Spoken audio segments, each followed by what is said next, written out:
All right, what's up, guys? Back at it again.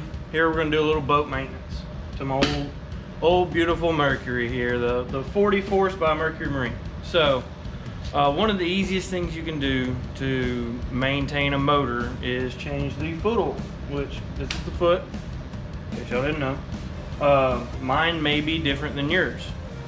I'm not gonna make this video specifically for Mercury. Some people's access points are here, like mine are. Some are on the back right here. Mine does not have them on the back. Some of them you have to take the prop off to get to. But for mine right here, this specific motor, they're here, they're pretty easy to get to. So what all do we need for this? Well, I'm gonna have an extra tool just because I think it's easier. I got me a little socket wrench with a flathead on there just because it's easier to break these loose and a little more controlled than using a flathead. But basically all we need is a flathead, some gear oil for the foot to replace.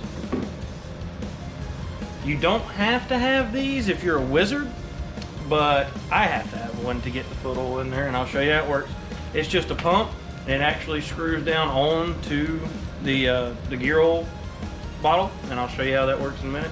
It's pretty easy. Like I said, this whole process, 10 minutes maybe.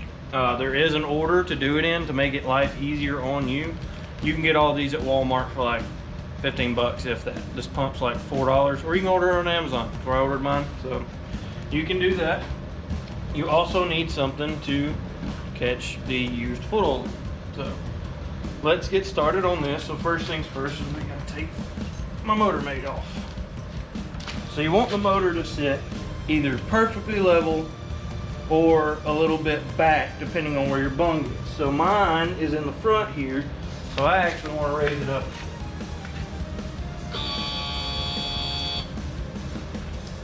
I'm gonna do mine about there, because that looks like that puts the bung directly at the bottom. All right, so with the motor in, I'll bring you guys in a little bit closer so y'all can see. All right, so now that I got y'all down here, like you can see, my bottom drain is here, my top drain is here. You want to take the bottom one out first. If you take the top one out, when you take the bottom one out, all the oil is going to shoot out. But if you take the bottom one out first, it creates a vacuum in here and it holds the oil in until you take the top out. So let's go ahead and break this one loose.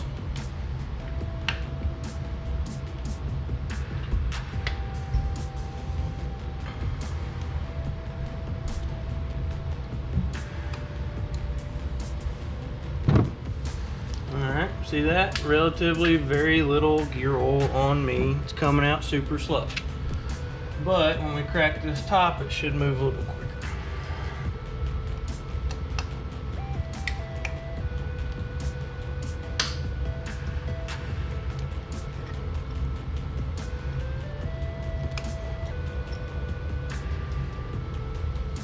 And now she's moving just a wee bit quicker.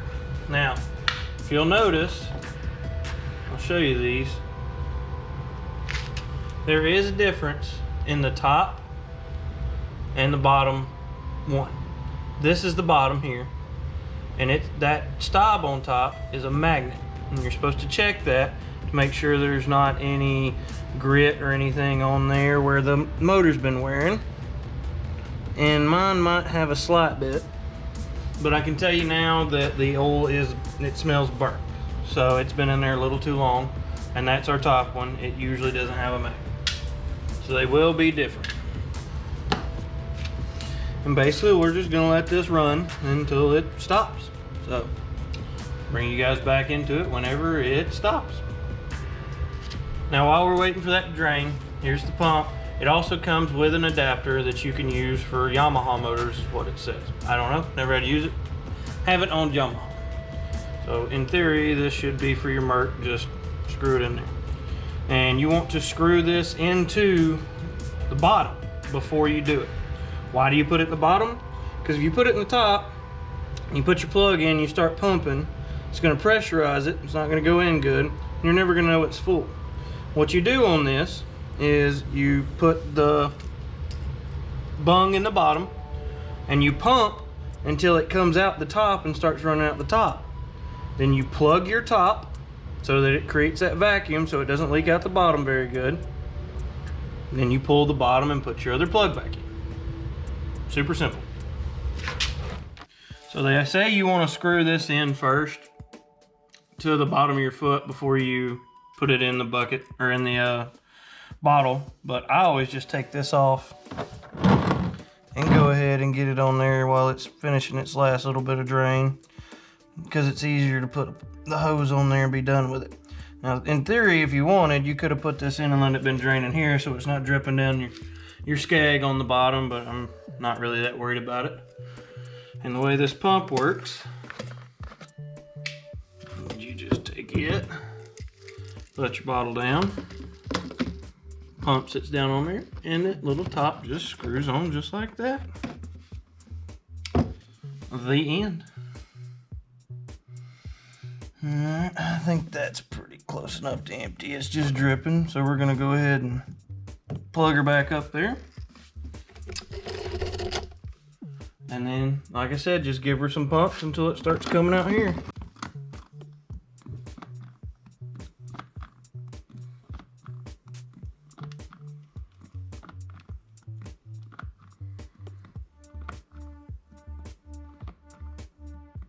And you can see all that new fluid going back up in there.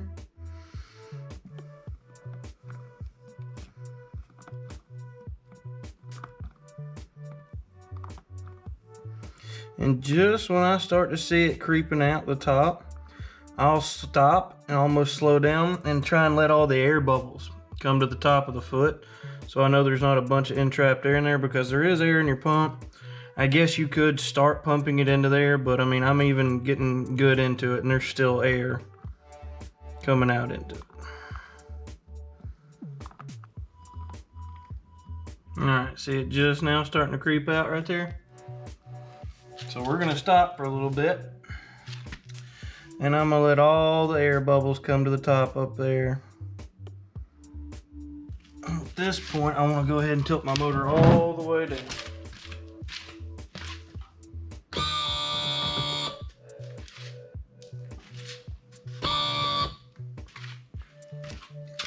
And then I would normally let this sit for kind of 5 or 10 minutes, just how it is. Make sure all the air bubbles got to the top, and then we'll seal her up. All right, it's been 5 or 10 minutes now. I'm gonna give it a couple extra pumps. And you can see all those bubbles, those air bubbles that are coming out. And I'm basically just gonna pump until I don't see any more air bubbles.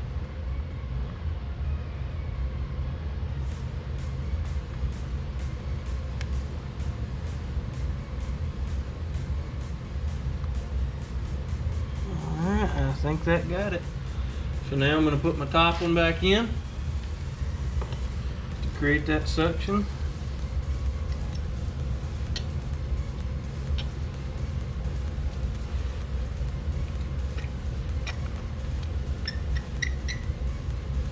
I'll cinch it down here in a second.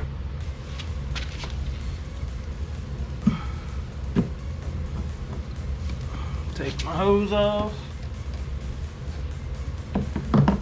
Pump sit down in there.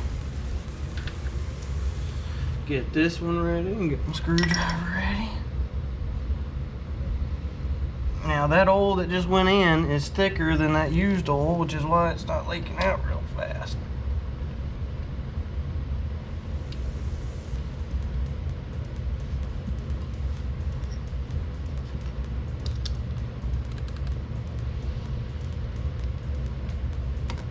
Give her one little snug up.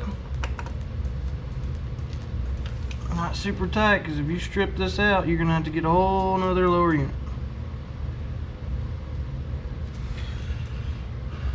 And then just wipe it down. Get you some starter fluid or some carburetor choke cleaner, just something to clean up the oil. And that's how you change the oil on the lower foot. Alright guys, like I said, just a quick short video on that. I think the timer on it says 19 minutes. I went and sat upstairs for 10 minutes while the bubbles were coming to the top in it, and it just sat there. So altogether this has took probably 7 minutes if I were to just shut up and do it. It's super easy. It's a way to ensure that your motor lives longer. You need to be changing your foot oil at least once a year, no matter how much you run it. But depending on how often you're running your boat, you may need to change it 2 or 3 times a year. There may be some manufacturer recommendations on that. Always follow their guidelines, not just some idiot YouTuber. Even though I'm not a YouTuber, anyway. Hope this video helps save you guys some money and some time. You don't got to take it somewhere to get it done. It's super easy. It'll save you a little bit of time on the water.